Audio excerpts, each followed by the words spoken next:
Opo, kumusta po kayo?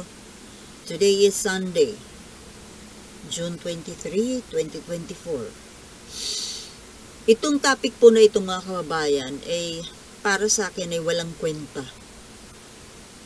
Ayoko sanang pinag-uusapan itong taong ito. Kaya lang, kailangan pag-usapan. Meron po kasi akong napanood na isang video, interview po ni Doc Willie Ong. Si Doc Willie Ong, ba't nag-i-interview na? Parang malayo yata doon sa profession niya. Isang video na ini-interview ni Doc Willie Ong si Amy Marcos. Na, ewan ko kay Doc Willie Ong, parang ang gusto niyang alamin itong gulo sa pagitan ng pamilya Marcos at Duterte. At ayon pa nga sa doktor, kay Doc Willie Ong, na wala na bang pag-asa pang matuldukan o magawa ng paraan na matigil itong bangayan ng dalawang pamilya. Alam niyo mga kababayan, sa totoo lang, wala namang nakikipagbangayan kundi ang Duterte. Di ba? Hindi naman nakikipag-away yung pamilya Marcos, si PBBM. Kahit, tingnan nyo na nga, kahit naggaano ng nakakasama ng loob, nakakagalit na mga pinagsasasalita nitong mga mag-amang Duterte, narinig ba natin na gumanti man lang ng kahit na anong masakit na salita si PBBM? Di ba hindi? Pati nga si Martin Romualdez. Kumbaga hindi sila palapatol. Hindi sila palapatol sa walang kwentang away. Kumbaga parang sila masyadong edukado, sibilisado silang tao para magpapapatol sa mga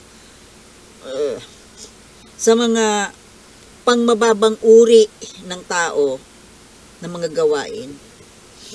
Ang naitanong po doon ni interviewer Doc Willie Ong ay yung tungkol sa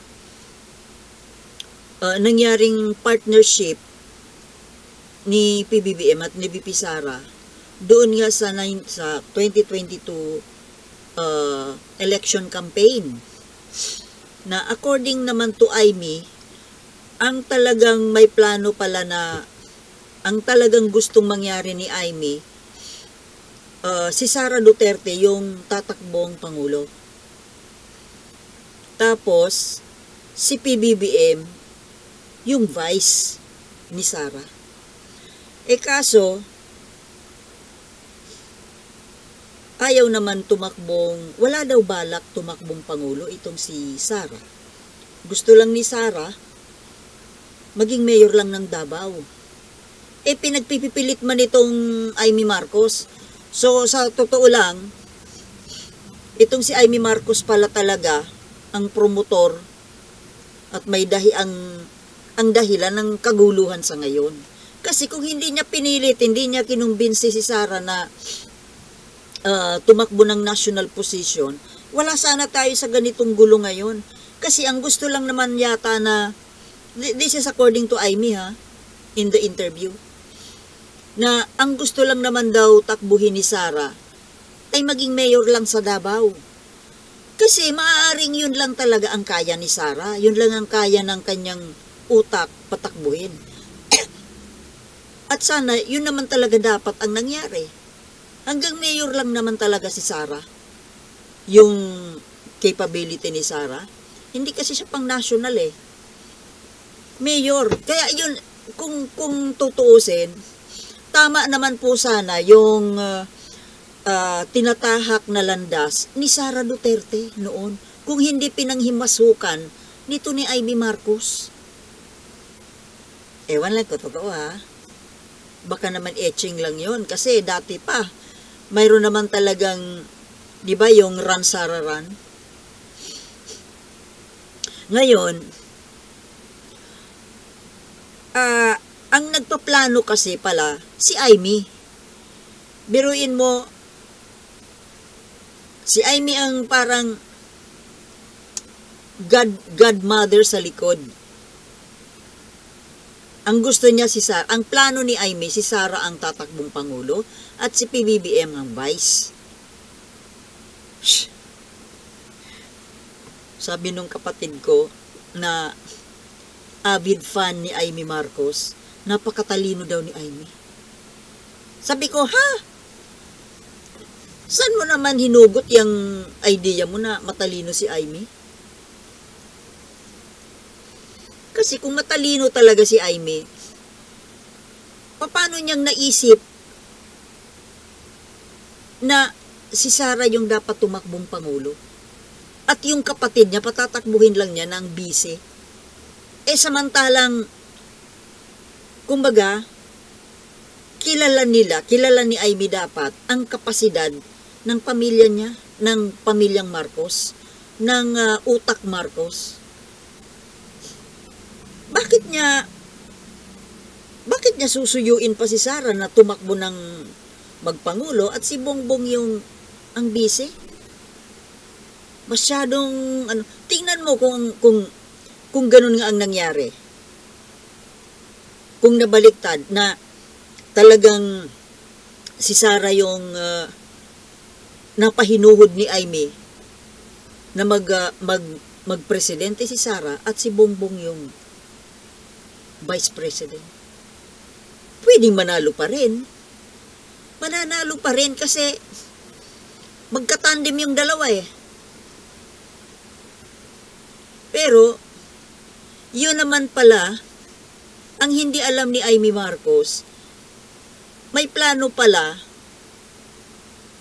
ang Bongbong Marcos, yung kapatid niya, na talagang tatakbo siyang pangulo. Sabi ko nga sa inyo, meron akong vlog, nakaraang vlog I think mga 1 or 2 months ago, yung tungkol sa yung last moments ni dating Pangulong Apo Lakay doon sa deathbed sa Hawaii, nung mamamatay pa na ito, na ang nandoon sa tabi niya, sa deathbed ni Apo Lakay, ay si Bongbong Marcos. Si Bongbong Marcos ang huling tao, ang huling mukha sa mga kamag-anak niya na nasilayan ng Apo Lakay. Ni kahit si First Lady Imelda wala noon. Kasi parang nandoon yata siya sa New York. O si Amy nasa anon. 'Di ba nung pagdating nila sa Hawaii, tumiwalag kaagad si Amy. Saan nagpunta? Sa Morocco. Doon siya nagstay. Kumbaga, anong klaseng anak, kamag-anak na kailangan ng karamay nung pamilya, lalo na nung mag-asawa, si Apo Lakay at First Lady Imelda. Bakit iniwanan niya? At namuhay siya ng mag-isa doon sa kung saang lupalop. Ang talaga pong nandoon parate, hindi naman lagi-laging nasa tabi, kasi parang nag-aaral yata noon sa New York si BBM. Pero nung mga huling kapag mayroong emergency, tumatakbo siya, lumilipad siya papuntang Hawaii. At yun nga, nung tinawagan siya na hinahanap siya ng tatay niya, lumipad siya papuntang Hawaii. At yun nga, pagdating niya doon, naghihingalo na pala yung tatay niya. At siya talaga yung gustong makausap nung ama. Siya yung huling nasa tabi. At talaga namang ipinagbibili ng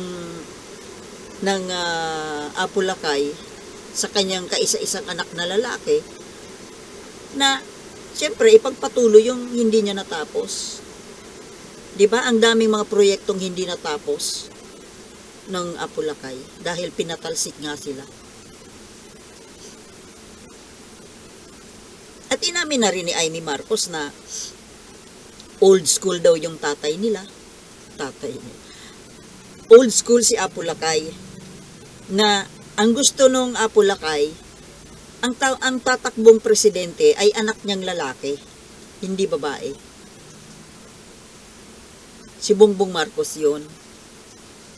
At kaya nga,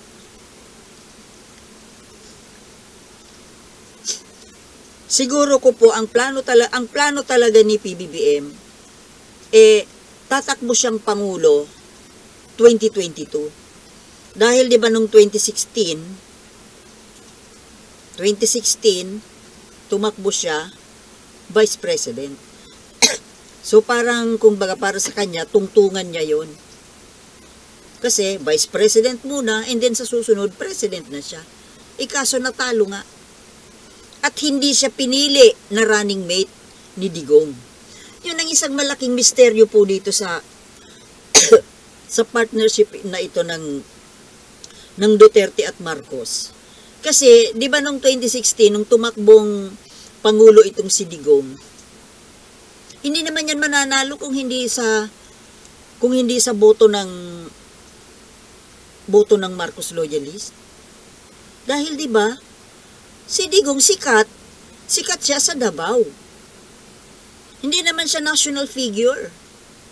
Although nababalita na siya, nakikilala siya, ang pangalan niyang Rodrigo Duterte, nakikilala siya sa nasa national news, pero hindi dahil sa galing sa politika, kundi ang ikinakasikat niya noon ay yung tungkol sa Davao Death Squad, di ba? Nakukonek siya doon sa Davao Death Squad, doon siya kilala. Ngayon, kung tumakbo siya, sana nga noong 2016, bakit hindi pinatakbo diretso ni Amy Marcos si Bongbong para maging pangulo? Do you think kung nagdesisyon si BBM, nagtakbo sana siya ng pangulo noong 2016, do you think nanalo kaya? Noong 2016, ilang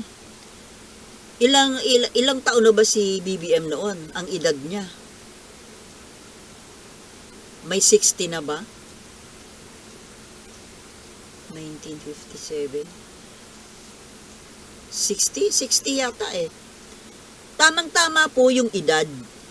O, 59 siguro. Tamang-tama yung edad na yon para maging pangulo. At saka dating may pangalan siya noon, senador siya noon eh. Ayan tuloy natalo. Tapos, yung pagtakbo ni BBM noon na vice president, siguro, ini-expect na kukunin siyang katandem ni Duterte. Dahil 'di ba, ang tumulong din naman kay Digong noon sa kampanya ay si Amy Marcos. So bakit hindi sila nagkaroon ng deal ni Digong na tutulungan kita sa kampanya? Si Digong nga mismo nagsabi na si Amy ang gumastos doon sa kanyang kampanya, which sa naglalabasan ngayon ng mga kwento, mukhang hindi naman totoo. Totoo na nagbigay ng pondo si Amy, pero hindi si Amy lang ang nagbigay. May nagbigay na iba. 'Di ba? Yung mga kaibigan niyang mga inchik. Sa totoo lang, hindi lang si Amy. Pero ganun pa man, malaki ang kontribusyon ni Amy. Although, mukhang ang naging usapan ni Amy at ni Digong, tutulungan ni Amy si Digong na tumakbong pangulo, basta kapag nanalo, ipalibing yung Apo Lakay doon sa libingan ng mga bayani. Na yun ang laging isinusumbat nitong mga Duterte sa Marcos. Kung tutuusin, quits, di ba? Kung utang na loob din talagang pag-uusapan. Kasi, hindi yata nila naiisip na ang nagpanalo kay Digong, boto ng Marcos loyalist dahil sa pangangampanya ni Amy Marcos. Quits lang eh. Pero parang isinusumbat lagi at tinatanaw naman na utang na loob nito ni Amy Marcos. Kung tutuusin, hindi dapat tanawing utang na loob yun. Dahil, di ba, karapatan naman ng tao, karapatan ni Marcos Sr. na siya ay malibing sa libingan ng mga bayani. Karapatan niya yun dahil naging pangulo siya at naging sundalo siya. Yun lang political will ng isang nakaupong pangulo. Pero sabihin mo na utang na loob, Mariusip naman. Para sa akin po, bayad na sa utang na loob. Dahil naipanalo na. Marcos loyalist ang nagpanalo kay Digong. Yun nga po ang trahedya eh. Kasi dahil sa pangungumbinsi at pagtulong ni Amy kay Digong para maging pangulo, nagkaroon tayo ng Pangulong Digong for 6 years na ano ang nangyari? Ano ang ginawa sa bansa natin? Di ba ipinahamak tayo? Ipinahamak yung bansa. So ngayon, itong interview na ito, na nalaman natin ngayon na ang gusto pala ni Aiming tumakbo na pangulo ay si Sara. At maaaring nanalo si Sara noon. Dahil wala pa namang alam yung taong bayan, yung mga Pilipino, wala pang alam sa mga kapalpakan ni Sara. Mananalo siya dahil yung tatay niya, presidente. Pero nakapagtataka, bakit hindi siya tumuloy na tumakbong pangulo? Lalo pa kung si BBM kung sinunod ni BBM, yung plano ni Aimee na si Sara yung presidente, si BBM ay vice. Mananalo pa rin yung dalawa, mga kababayan. Mananalo yung tandem. Just as nanalo yung tandem na reverse yung posisyon ng dalawa. At buti na lang mga kababayan na si Bongbong Marcos talagang nagpursige na tumakbong pangulo. Kung hindi nagdesisyon si BBM na tatakbo siyang pangulo, si Sara sana yung naging pangulo. O di ano yung labas ng ano natin? Ano tayo ngayon? Tuloy-tuloy yung continuation lang po nung Duterte administration from 2016 to 2022. 'Di ba? Palagay ko po talagang nasisense na ni Bongbong Marcos noon pa kung ano ang nangyayari sa bansa natin at kung ano yung tinutungo. Kaya siya nagpursige, kaya siya nagdesisyon na tatakbo siyang pangulo. Dahil aayusin niya yung mga sinira ni Digong. Pero ngayon, itong si Aimee Marcos, parang bitter siya sa pagiging pangulo ng kapatid niya. Kasi ang talagang gusto niya ay si Sara. Hindi mo maintindihan mo bakit isipin natin mga kababayan, ano ang nasa utak ni Aimee Marcos at ang gusto niyang maging presidente ay si Aimee, ay si Sara, hindi yung kapatid niya. At alam natin kung ano ang mangyayari or nangyayari na sana sa ngayon. Kung ganun nga ang buti na lang talagang mayroon naman talagang plano pala si BBM at parang hindi nagustuhan ni Aimee yun. Parang ayaw ni Aimee na talagang tumakbo si Bongbong Marcos magpangulo. Na hanggang ngayon yung bitterness niya nakikita. Di ba yung mga sinasabi niya na si Sara daw inaapi? Inaapi ng mga taong insecure. Sinisiraan daw si Sara. Kaysa dinudurog ng ng tao daw na ambisyoso. Ano ba yung sinasabi niya? Sino yung pinaparinggan niya, mga kababayan? Alam natin, alam ko na ang pinaparinggan niya, ang tinutukoy niya na ambisyoso, na naninira, dumudurog kay Sara, ay si Martin Romualdez. Which is hindi naman totoo. Kailan ba nanira si Martin Romualdez? Wala ngang kakibo-kibo yung mama. Pareho sila nung pinsan niyang si Pangulong Bongbong Marcos. Dinudurog, sinisira. Anong klaseng utak ni Amy Marcos, ano? Walang nang dudurog kay Sara, kundi yung mga vlogger, mga netizens, mga mamamayan na nakakakita ng mga kapalpakan ni Sara. Yun hanggang dudurog kay Sara. Hindi si Romualdez, hindi si Bongbong.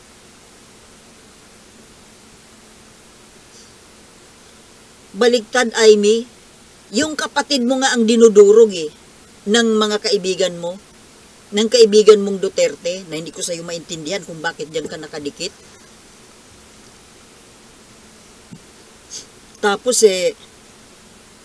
may napanood ako na na parang interview kay Amy Marcos, hindi ko lang malocate ba ngayon na sinabi niya na may sinabi siyang mga demonyo daw diyan sa loob ng Malacanang.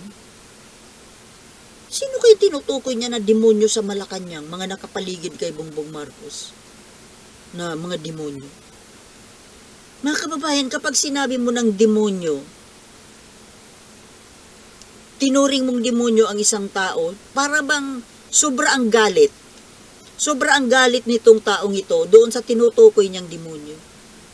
Demonyo sa Malacanang, hindi kaya yung hipag niya, yung asawa ni Bongbong Marcos, ang tinatawag niyang demonyo sa Malacanang?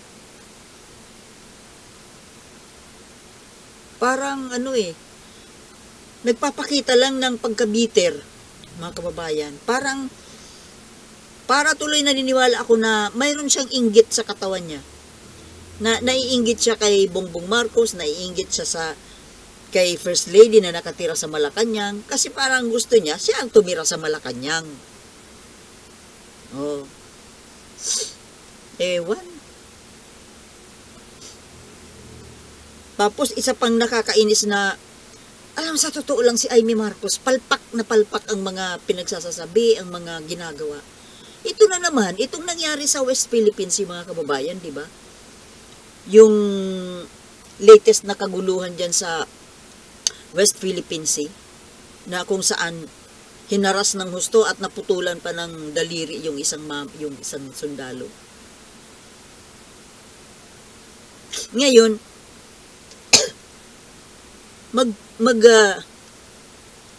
magpapaimbestiga siya. Nagpapatawag siya ng probe kung totoo daw na nangyari yung gulo sa West Philippine Sea. Totoo bang?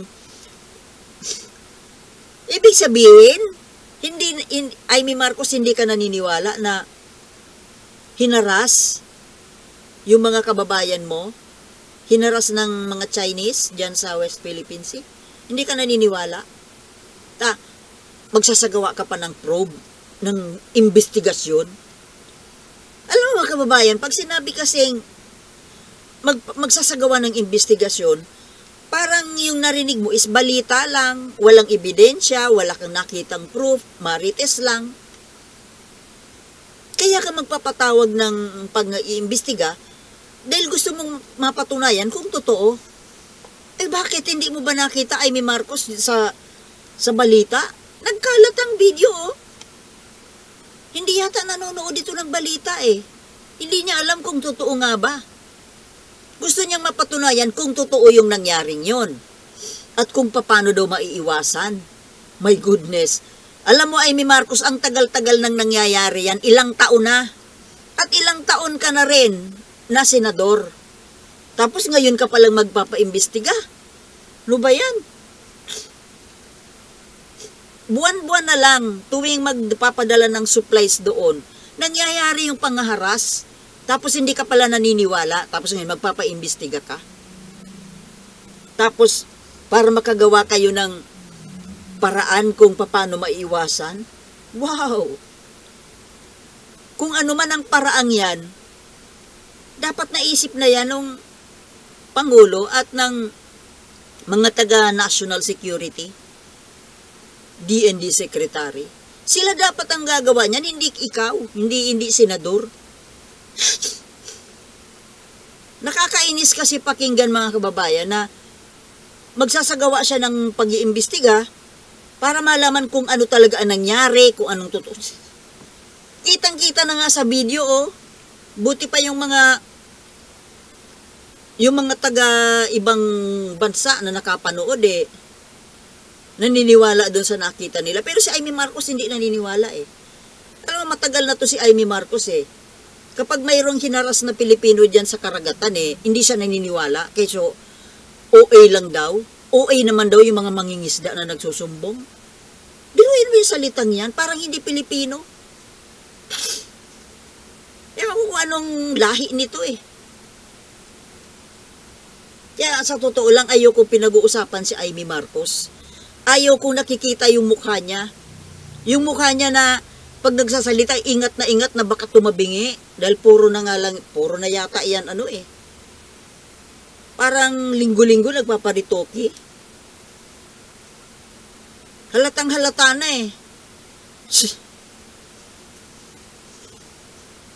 Wala akong pakialam kung nagpaparitoke ito si Amy Marcos, mga kababayan. Ang kinaiinisan ko sa kanya, yung ginagawa niya sa kapatid niya, at yung pagkampi niya sa Duterte Kibuloy, at yung pagkampi niya sa China, at yung hindi siya naniniwala na hinaharas yung mga kababayan niya ng mga inchik.